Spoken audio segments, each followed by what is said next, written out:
Star TV के मुअज़्ज़ज़ नाज़रीन में शकील अहमद, आप तमाम देखने और सुनने वालों को मेरा अस्सलाम। नाज़रीन, ब्रेडफोर्ड में खौफनाक हादसे में एक शख्स की हलाकत के बाद मज़ीद गिरफ्तारियाँ। वेस्ट यॉर्कशायर पुलिस ने रवां हफ्ते के अवाइल में पेश आने वाले अलमनाक कार हादसे के बाद की गई गिरफ्तारियों के बारे में ताज़ा तरीन मालूमात जारी की हैं। नाज़रीन, ये वाक़या पीर 24 अप्रैल की रात 1:30 बजे के करीब ग्रेट आर्टन रोड पर डेरिकोप एवेन्यू के जंक्शन के करीब पेश आया, जिसके नतीजे में 22 साल हारिस अबू बकर जाँ बाग हो गया। पुलिस के मुताबिक वोकस वैगन गोल्फ का क्वींसबरी की जानब सफ़र के दौरान खड़ी गाड़ी से टकरा गई, जिसके नतीजे में ये अफसोसनाक वाक़या पेश आया। इब्तदाई तौर पर हादसे के सिलसिले में 3 अफराद को गिरफ्तार किया गया था।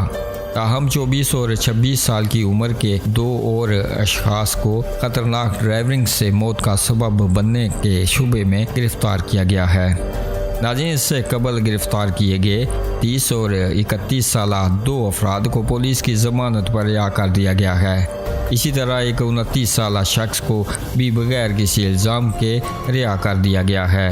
हाल ही में गिरफ्तार किए गए 2 अफराद को भी ज़मानत दे दी गई है।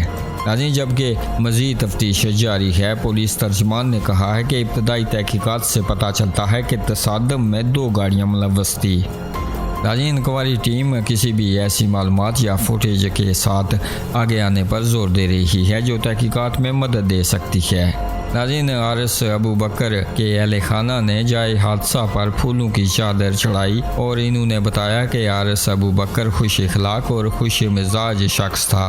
तहकीकात जारी हैं और पुलिस अवाम से किसी भी तरह की मदद की अपील कर रही है।